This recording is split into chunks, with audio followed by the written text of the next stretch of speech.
ચાલો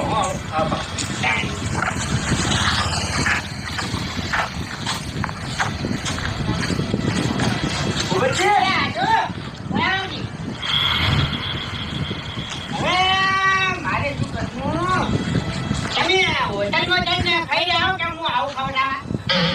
નાડું મારે ખાવું નહીં. હવે એક વાત કહું, મેં ખાલી વાપર્યું તું કે મોણો જોડે પૈસા આવે ને એટલે મોણો બદલાઈ જાય. આ આ તો જોઈએ લીધું. આ તો તમે ઘણા બધા બદલી ગયા છો. હવે તમારો અમારી જરૂર નહીં. ના એવી એવું નહીં યાર. આટલું જરૂર હોત ને તો હું અહીં આવે કે પેલા તમે શું કરો, તમારા પોણિયાને સંભાળો. તમે સંભાળો હજુ સુધી તમારા પોણાને બંધ. આ ચાલી મળવાનું હતું. હું ગીત ગાયું, તમે હોમે જવાબ આપ્યો. હું મળવા આવ્યો.